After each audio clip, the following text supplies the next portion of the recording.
Haryana H9 PM news channel में आप सबका स्वागत है। आइए आपको कराते हैं खबरों से। मैं खरखुदा नगर पालिका हूँ। आज मैं आपको अपनी पूरी दास्तां सुनाने जा रही हूँ। मेरा करीब 40 वर्षों का गौरवमय इतिहास होता अगर मेरे रखवालों ने मेरी सुरक्षा की होती। मैंने खरखुदा वासियों को बहुत कुछ दिया है, लेकिन चंद लालची लोगों ने अपने निजी स्वार्थ के लिए मुझे खुशी खुशी फलने फूलने नहीं दिया। खरखुदा कस्बे को जब नगरपालिका का दर्जा मिला तो मैं बहुत खुश हुई, क्योंकि खरखुदा के साथ मेरा नाम लगते हुए खरखुदा की गिनती शहरी तर्ज पर होने लगी। नगरपालिका शहरीकरण की पहली सीढ़ी होती है। मैंने भी मन ही मन प्लान कर लिया था कि अब खरखुदा में इंजीनियरिंग कॉलेज स्थापित होंगे, आधुनिक पार्क व खेल स्टेडियम बनाए जाएंगे, लाइब्रेरी बनाई जाएंगी, ITI व अन्य मूलभूत सुविधाएं उपलब्ध करवाई जाएंगी, आय के साधन बढ़ाए जाएंगे, क्योंकि खरखुदा नगरपालिका के नाम करीब 350 एकड़ भूमि की मिल्कियत भी ट्रांसफर हुई थी। उस दौरान मेरी खुशी का ठिकाना नहीं था। मैंने मन ही मन बहुत सारे विकास के प्लान बना लिए थे। खरखुदा वासियों को शहरीकरण की सुविधाएं देने के लिए कई प्लानिंग कर ली थी। सोचा था जो भी अब वार्ड पार्षद व चेयरमैन बनेंगे तो मेरा नाम रोशन करेंगे, लेकिन खरखुदा के कर्णधारों ने मेरी 350 एकड़ जमीन को बचाने के लिए व्यापक प्रयास करने तो दूर की बात है, मेरी खरखुदा नगरपालिका के स्वरूप को ही बिगाड़ दिया। मुझे बहुत अफसोस होता है जब लोग कहते हैं कि नगरपालिका से पहले जब खरखुदा कस्बा होता था तो कभी भी पानी निकासी की समस्या सामने नहीं आई, लेकिन अब पानी निकासी पूरी तरह से चौपट है। इससे स्पष्ट है कि नगरपालिका का दायित्व संभालने वाले अधिकारियों व नगरपालिका के कर्णधारों की कहीं न कहीं भारी खामियां रही हैं। मेरी दुख भरी कहानी जमीनों पर कब्जे से शुरू होती है। मेरी करीब 50 से 100 एकड़ जमीन पर आवासीय कब्जे हैं।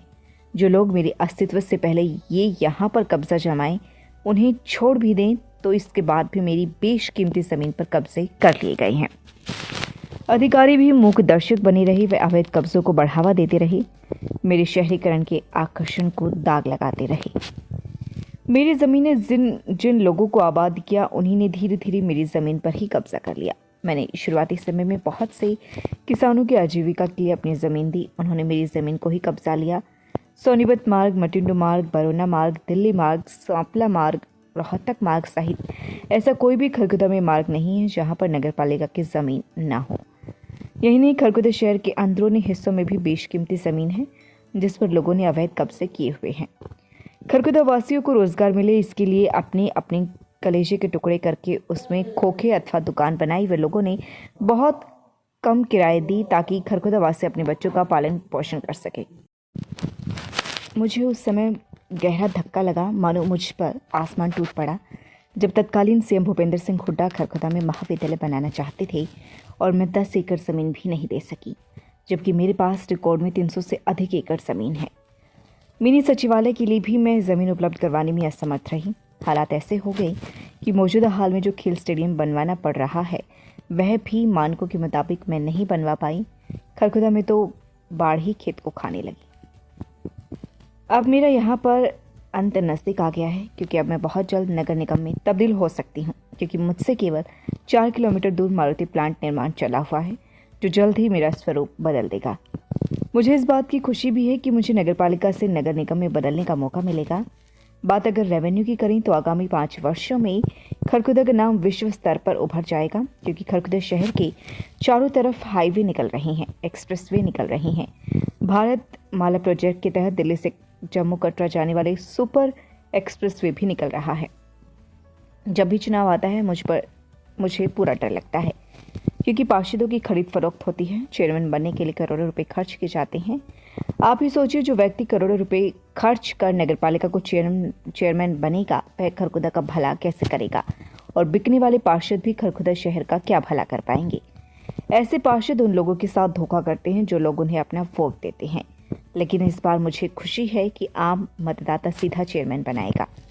पार्षदों की खरीद फरोख्त नहीं होगी। अब पार्षदों के दिन हवा हो गए हैं।